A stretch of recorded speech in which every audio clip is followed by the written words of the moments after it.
How's it going, everyone? Welcome to WB. Today is a Saturday and we are going to be looking at another review. So this is a highly requested player that many of you have requested me to do it, or rather maybe one or two of you have requested many times. Anyway, I've seen his name pop up a lot and we are going to be looking at Fernando Torres. Now the last time I reviewed Torres, it was the 08E version way back, like 1 year ago. So today we're gonna re-look at Torres and find out whether he's good or not. So the first thing is we'll look at his stats. Now one thing I noticed is that he is shorter than the 08E version. Now height is pretty important for strikers, so the world best version is only 183, 2 cm shorter than the 08E version, and his pace is of course his main selling point. He is pretty fast, 91 sprint, 90 acceleration. Strength is nothing to shout about, 79, which is really low by today's standard. He will be getting bullied by defenders, and his jump is also very bad. He's pretty short for a striker and he's got poor jump. Agility is at least good. Balance is, of course, this one we know about Torres, he's got poor balance.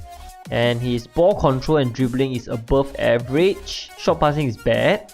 Finishing is good, of course, he's an elite marksman, so to speak, so 91 finishing, and the rest are actually pretty poor. His shot power, heading, long shot is poor, volley is not bad, but short curve is also bad, and then his positioning is at least good, reaction is fast, and basically that's it. Now in terms of styles, he's got 8 of them: goal master, finisher, target man, wing player, area control, sniper, dribble master, acrobatic. So he does not have the tanker trait, which is important for striker. Work rate is not ideal as well, mid, similar to like Ibra and Drogba, that kind of player. Okay, so we will have to see how he performs in game.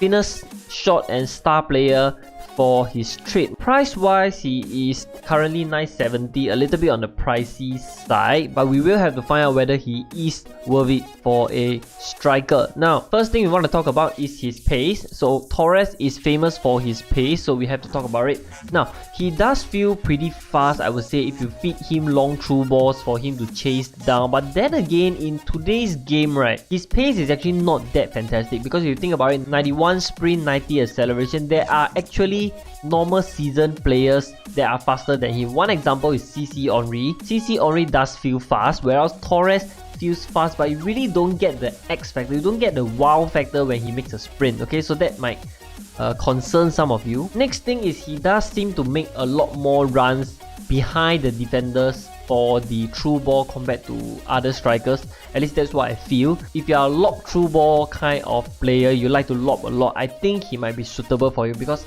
by default he makes that kind of run behind the defenders pretty often. Good goal scorer as well, because I feel that his finishing is generally quite good, and also his reaction is pretty fast as well. This is the first time I actually felt the impact of reaction. You will see a goal later in the highlight whereby he fell down and actually reacted quickest to steer the ball home. So that was pretty impressive for me. I was impressed. And his dribbling and ball control is actually quite good. I would say there was a few times whereby he made some Magedi turn or Bolasi turn and then score directly. So that was pretty impressive. But the lack of skill move king trait really hurts him a little bit, because the skill move king trait, right, will actually allow him to control the ball better, especially if you are lobbing to him a lot. He needs to get the ball away from his feet as quickly as possible so that he can accelerate. So that might hurt him a little bit. Now weakness, we have 3 big weaknesses. First thing is his lack of strength. This one we know, so he's more of a pretty boy kind of striker. Like he gets out-muscled by defenders pretty easily, so that might be a little bit of an issue, especially when you are controlling a high ball and you need that strength to hold off defenders. He will generally get tackled by defenders when he's controlling high through balls.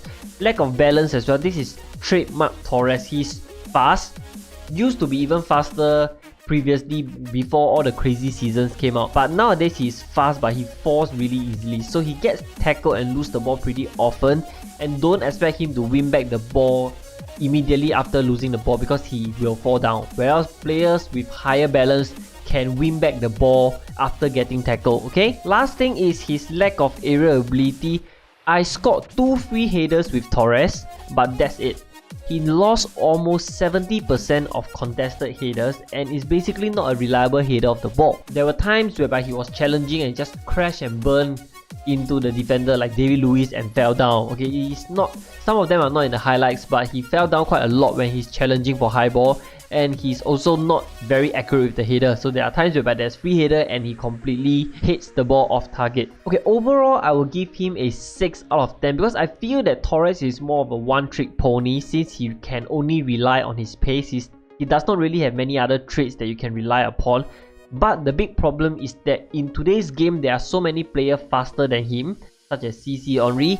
Defenders are also getting quicker because most people can afford upgraded defenders, and these defenders have pace that are on par or if not faster than Torres, so that might really hurt him a bit because his main selling point is no longer good enough to overcome defenders. So against elite players, having a world best Torres as your striker will really decide whether you win or lose that game. Is he worth it? 970 million is actually considered quite cheap for world best. Consider, I think, a mid-tier pricing for world best.